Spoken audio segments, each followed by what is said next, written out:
Hey everybody, and welcome back to the Average Woman Podcast. I am that lady, Miss Nicole, coming at you today with another topic that is near and dear to my spirit. So first of all, I want to tell you I'm excited because I'm coming to you live from my greenhouse. I just got it put together, and I'm going to be doing a view. If you want to check it out, definitely want to tap into the Average Woman channel on YouTube. Make sure you like and subscribe. I do many different other things. And if you ever have any questions or you want me to cover a topic, please feel free to send me an email at queenfromcreation@nicolearcher.com, and I can be reached for any business at nicolearcher.com. So now that we've gotten the business out the way, let's get into it. So the data topic is going to be 7 things that a wife would never complain about. Yes, 7 things that a wife would never complain about. And I may have an extra bonus one for you, okay? And I know y'all like, here she go again, coming down on us as wives. Yes, I am, because we are trying to become the Proverbs 31 woman. And the Proverbs 31 woman, she got her act together. And it's just, and I'm telling you, with her trying to go and buy this land and build this great vineyard, and she out here trying to work, and she making clothes for the kids and everything. Well, she got money. I don't know if she working or not, but I mean, if she's sewing things, well, yeah, she got to hustle. So the Proverbs 31 woman, she is a hustler. She got multiple streams of income coming in, and she utilizing them for her best, for her family. Like, man, that's what we all need to be at this time. You understand? So, and if you don't know what the Proverbs 31 woman is, it's a scripture in the Bible. I broke it down. I'll link the video to this one, so you can check out the Proverbs 31 woman. This is a blessed woman in the Bible, and we want to be blessed, godly women. We want to be great women. And if you don't want to be a great woman and you got some other type of agenda, I have some great gardening videos on my channel. Tune in to Gardening Goodness, where I'm always uploading something about the garden and teaching you how to garden and sharing with you my damn struggles and trials with gardening. So, but let's get into it. We are going to take a break, and we will be right back after these messages. This is the Average Woman, just like you. We'll be right back.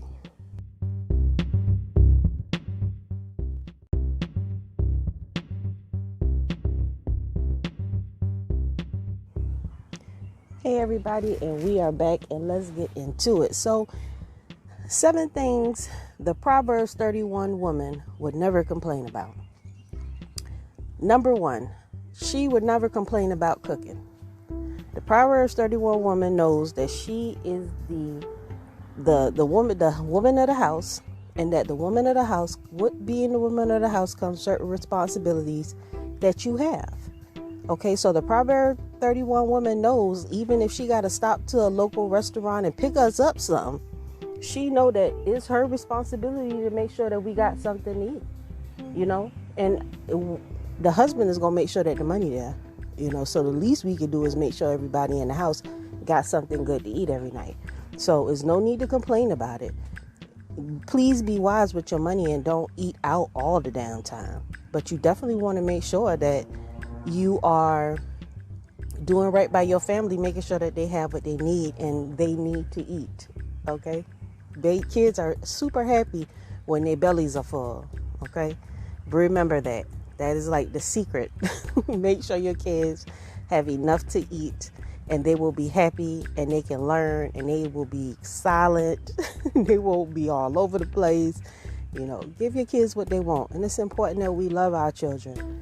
I ain't say you gotta love them with food, but don't starve them out. Okay? So the second thing that the Proverbs 31 woman would never complain about is cleaning. Why? Because that's her house. Yes, the king has his castle, but the queen's responsibility, until she gets some servants, is to make sure that the house is clean and to teach the children how to clean up behind themselves, which in turn makes her life easier. So the kids should understand that we have chore day, that we clean up the house, that we all take care of the house, we all fold clothes, we all do this. And if it's just you, then you should just be doing that because it's just you. The Proverbs 31 woman is not a bum bee with stuff thrown everywhere doing the most. Okay, she got her act together. And you can't have your act together if your clothes all over the floor, though you don't know where nothing at, because you have no organization. And I don't want to hear that mess about it. I ain't got nothing in my closet.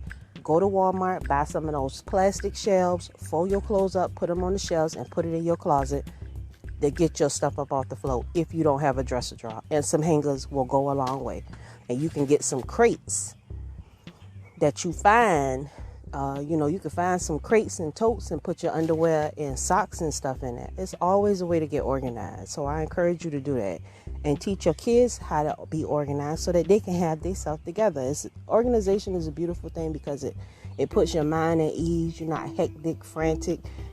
Have a pocketbook at the house with all your kids and your IDs and stuff in it. And that pocketbook shouldn't go with you everywhere, because if something happens, Lord forbid, you need to have everybody paperwork in one place. So please, be on point with that.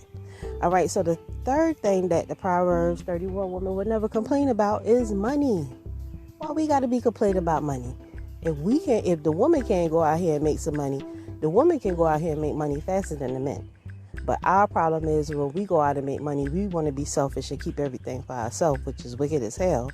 So we shouldn't do that. We should be willing to share with our men. We should be willing to share with our children, because if you in this kingdom and, everybody can't get a job. I mean, it's different things for different people. I'm not saying you can't get a job, but it's hard for some people. And we need to have patience with each other and understand it and encourage one another. And you're not a deadbeat. He's not a deadbeat because he don't have no money or he's not working at that time. Maybe he not focused. Maybe he tired of being oppressed at the job, or whatever his case might be. That don't mean that you got to beat him down and treat him all kind of ways about it. You understand? And the same way with you. One thing about us, like, we can live off a man forever because all we got to do is just ask him for something, and most men will give us whatever we ask for. But when it comes to them, like, we got a hard time them all the way to the door, which makes absolutely no sense. You got to learn to reciprocate the level of love and respect that you want somebody to have for you. Plain and simple, point blank, period. You better give them some love. You better give them some love, because if you don't give them some love, I don't know who is. But number 4, and that takes us right on to the giving some love. Sex with your spouse. I don't never seen people who make sex seem like it's like a chore or something. I don't even get that. If your husband want to have sex with you, do you want him to have sex with somebody else? Why not just be a willing participant? Sometimes, I can't never say that. I never felt like, because I will give you this booty boy. And I'm saying, so, no, you should never be like, oh, it's a chore. You know what I'm saying? If he's not working or he's not doing something the way you want him, that don't mean withhold sex from him. Because that's what a man needs. That's what they need to keep their mind right. You know what I'm saying? They need their bellies full and their mind right. To make our life easy. Because if you make your man happy, he's not going to want to go anywhere. He's going to want to work hard for you and love you. And cheating and all that other stuff is not even going to be in his vocabulary, because he ain't even going to give a damn about that. You see what I'm saying? So just keep that in mind when you telling him, nah, I got a headache. Now, when it's your womanly time, you ain't got no business around him doing nothing like that. That's just, you not supposed to do that. And we'll talk about that later, but you ain't supposed to be doing that. You got to give that respect at that time. And that takes us to number 5, another woman. Do you think that if you in here putting your work in and giving this man what he asked you to do and loved you the way that he asked you to love him, do you think that you're going to have to worry about another woman? Now, you might, because he might be one of them never satisfied. You might not never be satisfied. And if that's the case, then, all you could do is just pray on that thing, because it's hard to change him. It really is. It's hard to change. And, and then they're going to do what they want to do in the end regardless. But it's easier to catch a fly with honey than vinegar. So when you taste this and you with me and we together, and if I'm the sweetest thing that you ever had, chances are you going to want to marry this thing. You know what I'm saying? But if I'm bitter and cold and you can't find rest in me, So you gonna be like, yeah, I don't want to deal with you. And I can understand, because nobody wants to deal with a headache. Okay, most men want a kind, easygoing woman. Even if they not kind and easygoing, which most of them are not. Well, not most of them, but men not like who are not entertaining their feelings.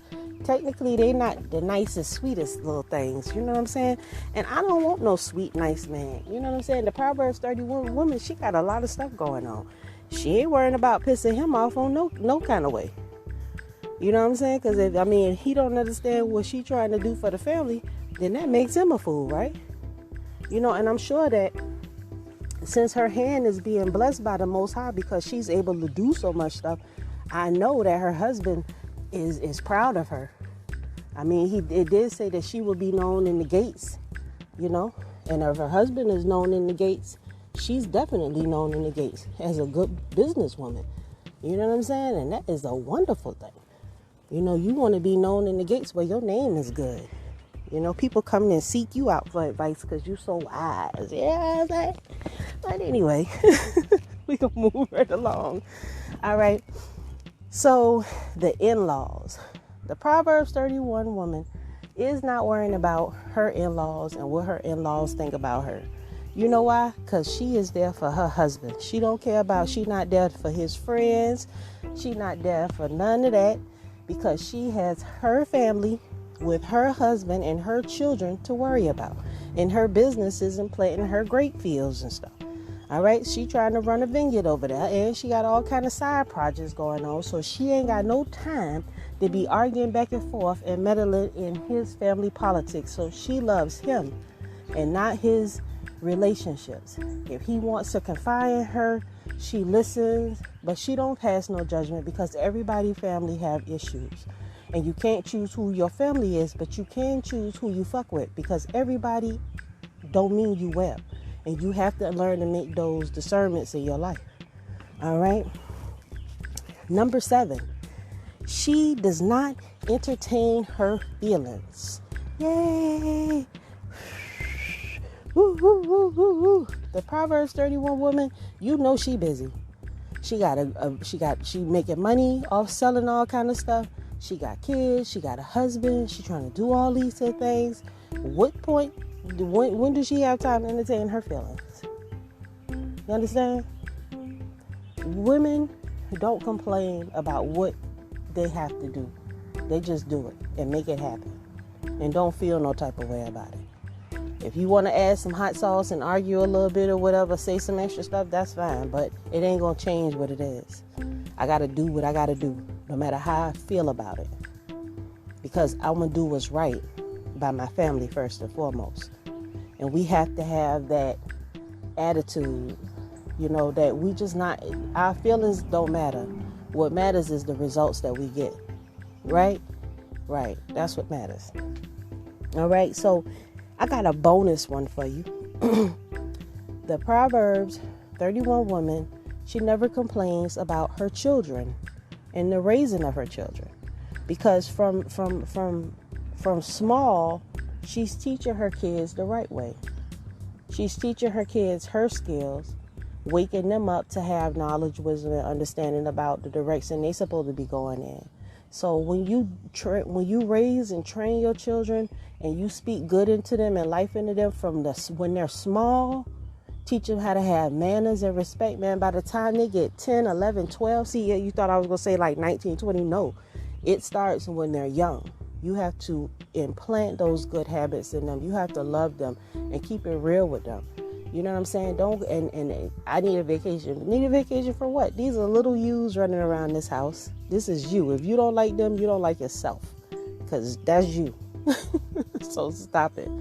A Proverbs 31 woman, her life is her family, and the improvement and the betterment of her family.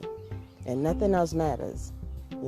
Nothing else matters. She's not a career chasing woman. Everything she do is about making sure that they have, and her husband's name is great in the kingdom, and having honor and respect for herself.